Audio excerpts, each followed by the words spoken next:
अब नाजरीन खबरें आ रही हैं कि इजराइल ईरान पर हमले की तैयारियां मुकम्मल कर चुका है। अमेरिका के दौरे पर मौजूद इजरायली वजीर दिफा ने फौज को हुक्म दिया है कि तमाम अफवाज बिलखसूस इजरायली फजाइया ईरान पर हमले के लिए तैयार रहे। किसी भी वक्त ईरान पर हमला कर सकता है। वो किसी ने क्या खूब कहा है कि जो शख्स दूसरों के लिए गड्ढा खोदता है वो बिल आखिर खुद उसमें जा गिरता है। दूसरों को तकलीफ देकर कोई भी इंसान खुशी हासिल नहीं कर सकता, सुकून हासिल नहीं कर सकता। हाँ, वक्ती तौर पर कह सकते हैं उसको शायद फ़ायदा हो जाए, लेकिन लॉन्ग टर्म में ऐसे शख्स के हिस्से में तकलीफ ही आती है और बेसुकूनी आती है। थियों की लड़ाई है, ये अरबों बिलियन डॉलर की लड़ाई है। मेरा ख्याल है, छोटी सी मैं बात करूँ, हमें लड़ाई से बच के रहना चाहिए। अपने हमारे जो चाइना से मुफाद है वो भी पूरे करें। CPEC बड़ा ज़रूरी है, अमेरिका से भी रखें। बड़ा मुल्क को एक सोची समझी साजिश के तहत तबाही के दखाने की तरफ ले जाया जा रहा है। अब ये पाकिस्तान सिर्फ कर्जों से चल रहा है। जो कायदे आज़म ने पाकिस्तान बनाया था उसको हमने दफन कर दिया जिस दिन कायदे आज़म को दफना। जय हिंद, स्वागत है आप सबका दी तथ्य न्यूज़ में। साथियों, एक तरफ जहां पर UAE और इजराइल जैसे देश जो इतने एक समय तक विचारधारा के एकदम ऑपोजिट माने जाते थे, वो दोनों साथ आए हैं। और साथ क्यों आए हैं? वो साथ आए हैं ईरान से दुश्मनी के चक्कर में, क्योंकि वो दोनों ही ईरान को अपना दुश्मन मानते हैं और दोनों मिलके अमेरिका पे दबाव बना रहे हैं कि ईरान पे जो हमला किया है। तो ये इस समय जो वर्ल्ड की सिचुएशन है बहुत ही ज़्यादा टेंस्ड बनी हुई है। अब इधर हम देखें दूसरी तरफ, वही अमेरिका ने चाइना को $14 बिलियन का लॉस दे दिया। उनकी जो कंपनी उन्होंने ब्लैक लिस्ट करी है, बैन करी है, उसकी वजह से चाइना को बहुत ही करारा झटका लगा है और चाइना जो है इससे चिल्लाता हुआ घूम रहा है इस समय पूरी दुनिया में। पूरी चीज़ क्या है उधर हम चलते हैं और फिजा खान को भी थोड़ा सा अपना प्रोपेगेंडा करने में लगी, उसको भी हम देखते हैं। तो बहरहाल पूरी चीज़ के उधर हम चलते हैं। आप चैनल को सब्सक्राइब करके बेल आइकन दबा लें। इंटरनेशनल डेवलपमेंट्स नाजरीन, इजरायली वजीर आजम नफ्ताली बेनेट अहम दौरे पर मुत्तहिदा अरब अमारात पहुंच चुके हैं। इजराइल और UAE के दरमियान ये मुआहिदा गुज़िश्ता 11 सालों में पेश आने वाले वाक़यात को करार दिया जाता है और ईरान के हवाले से दोनों मुल्कों की सख्त पॉलिसी को देखा जाए या फिर रिन्यूएबल एनर्जी के हवाले से मुश्तरका मुफादात इजराइल और मुत्तहिदा अरब अमारात को करीब लाते रहे ये केसेस। अब ईरान के हवाले से दोनों मुल्कों का सख्त मौकफ एक ऐसा अंसर रहा है कि जो गालिब रहा है। मुआहिदे के फौरी बाद ईरान के सुप्रीम लीडर ने इजराइल UAE मुआहिदे को आलम इस्लाम और फलस्तीनियों के साथ गद्दारी करार देते हुए खबरें आ रही हैं कि इजराइल ईरान पर हमले की तैयारियां मुकम्मल कर चुका है। अमेरिका के दौरे पर मौजूद इजरायली वजीर दिफा ने फौज को हुक्म दिया है कि तमाम अफवाज बिलखसूस इजरायली फजाइया ईरान पर हमले के लिए तैयार रहें। इजरायली अज खुद हमला नहीं करेंगे बल्कि अमेरिका यमन में मौजूद ईरानी अड्डों या फिर सिर्फ ईरान की जोहरी तंसीबात पर हमला करेगा।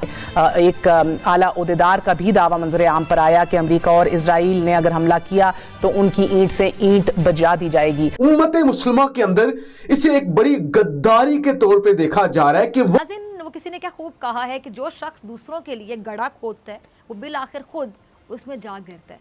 दूसरों को तकलीफ देकर कोई भी इंसान खुशी हासिल। बच्चा 22 साल PIC में मैंने मरते हुए देखा। 22 साल बच्चे को माँ गोद में चीख रही थी, खुदा की कसम बेड नहीं था, ऑक्सीजन नहीं थी, वो मर गया। साथियों, इस समय पूरी दुनिया में जो है वो सत्ता की लड़ाई बहुत ही ज़ोरों शोरों पर है। जो अभी बीच में हम देखें कोविड के चलते रुक गई थी, उसके पहले आप देखिए US में और चाइना में किस तरीके से ट्रेड वॉर थी। जब आप देखिए उस टाइम पे कहीं पे उठा के किसी कंपनी को बैन कर दिया, कहीं UAE को बैन कर दिया, कहीं किसी कंपनी को बैन कर दिया, कहीं चाइना US किसी कंपनी को बैन कर रहा है। तो ये सब जो है दौर वो एक चल रहा था। फिर ये कोविड आ गया, सब कुछ ठप्प सा पड़ गया। लेकिन यहाँ पर कोविड के बाद अगर हम देखें तो एक बहुत बड़ा परिवर्तन आया है। वो परिवर्तन ये है कि कोविड से पहले US जो था, हालांकि वो सुपर पावर था, लेकिन वो एक हम कह सकते हैं एक स्टेबल जगह पे था। मतलब उसकी ग्रोथ रेट उतनी तेज़ नहीं थी। लेकिन चाइना जो है वो ग्रोथ बहुत तेज़ी से कर रहा था। लेकिन अब जो है वो ग्रोथ रेट जो है वो चाइना की US से कम हो गई है और थोड़ी सी इनकी ताकत भी कम हुई है जब से ये इनका पूरा सप्लाई चेन टूटी। क्योंकि अभी भी जो है चाइना मेजरली डिपेंडेंट है मैन्युफैक्चरिंग के ऊपर। अभी वो शिफ्ट करने की कोशिश कर रहा है, लेकिन अभी उस पर अभी भी जो है वो मैन्युफैक्चरिंग पर डिपेंडेंट है। लोगों की दुनिया की परचेजिंग पावर घट गई। जहाँ जहाँ इनका माल जाता था, एशियन कंट्रीज़ में, अफ्रीकन कंट्रीज़ में, यूरोप में जाता था, अलग अलग जगह जाता था, हर जगह दुनिया के हर कोने में जो है वो एकदम से परचेजिंग पावर करके लोगों ने माल खरीदना बहुत ही कम कर दिया, सिर्फ जो ज़रूरत की चीज़ें थी। और उसमें भी लग्जरी गुड्स से जो है वो प्रॉफिट ज़्यादा होता है, ये सीधी सी बात है, सब जानते हैं। लग्जरी गुड्स का जो मार्केट था वहाँ से चाइना खूब मोटा पैसा कमाता था। लग्जरी गुड्स का मार्केट तो हम कह सकते हैं कि पिछले तकरीबन साल सवा साल तक तो एकदम ही जो है वो ठप सा पड़ा रहा, बिल्कुल वो जो 100% की चीज़ थी वो 10% से भी कम रह गई थी, ये स्थिति आ गई थी। उसके बाद से फिर से ये जो है वो यूएस चाइना का जो है वो चालू हुआ है। हालांकि फ़र्क एक छोटा सा ये भी आया है कि सरकार बदल गई है यूएस में, लेकिन वो कोई ऐसा कोई खास फर्क नहीं, क्योंकि पॉलिसी अभी भी वाइट हाउस की चल रही है। तो दूसरी तरफ हम देखें, जैसा कि जो ईरान का इसराइल का पुराना झगड़ा था, और वही ईरान का झगड़ा सऊदी से भी था, यूएई से भी था, क्योंकि हम देखें इनका एक तो वो सिया सुन्नी विवाद है और इसराइल से इनका जो है वो दूसरे मामलों में विवाद है। तो इस सब के चक्कर में अब जो है अब कोई सोच नहीं सकता था कि यूएई जैसा देश भी जो है वो सऊदी के साथ में, सॉरी, यूएई जैसा देश जो है वो इसराइल के साथ में होगा। वहीं आप देखिए दूसरी तरफ, एक तरफ है मैक्रोन फ्रांस के प्रेसिडेंट, एक तरफ है सऊदी के प्रिंस। दोनों में आप देखिए, जो एक तरफ आप देखिए, दोनों जानते हैं कितना अपने अपने मामले में दोनों ही देश एक्सट्रीमिस्ट माने जाते हैं। एक क्रिश्चियन एक्सट्रीमिस्ट, एक जो है वो सऊदी तो हालांकि अब बदल रहा है, लेकिन वो भी एक टाइम तक इस्लामिक एक्सट्रीमिज्म उसमें था। अब देखिए फ्रांस और सऊदी जैसे देश भी साथ में आए, वो भी राफेल खरीद रहा है, इतना सब कुछ कर रहा है। तो दुनिया कितनी तेजी से बढ़ रही, जो पुराने लोगों के समस्या थे उसको कम करके जो है वो दुनिया आगे की तरफ बढ़ रही है, हर कोई देश बढ़ रहा है। आप देखिए इंडिया भी बढ़ रहा है। इंडिया के भी आप देखिए तो 20 साल पहले अमेरिका दुश्मन माना जाता था इंडिया के, जो कि वाकई की बात है।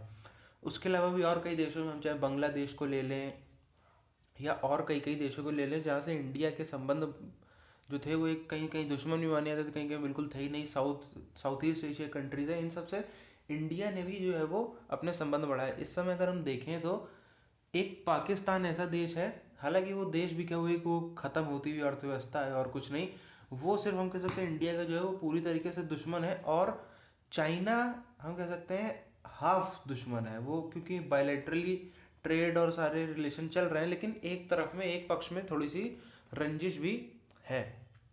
और लेकिन चाइना की हर सबसे रंजिश है, तो चाइना को तो यहाँ पे वो करना है। और वो कोई इतना थ्रेट का मामला, हालांकि थ्रेट का मामला है, लेकिन उसके इतने दुश्मन उसने पाल रखे हैं, इस वजह से वो चीज़ इंडिया को उसका एक एडवांटेज भी मिल रहा है। जो इंडिया चाइना का झगड़ा है उसकी वजह से ही जितना अभी सब क्वाड देख रहे हैं, यूएस और ऑस्ट्रेलिया, इतने इतने देशों का सपोर्ट है, इंडिया कुछ भी करता है वो लोग कुछ नहीं बोलते, उसका कारण ही यही है, इंडिया और चाइना की दुश्मनी। इसकी वजह से बाकी देश को कुछ नहीं बोलते। बहरहाल आपकी क्या राय है, आप नीचे कमेंट करके बताइए। मिलते हैं आप सबसे आने वाले वीडियोज़ में, तब तक के लिए जय हिंद।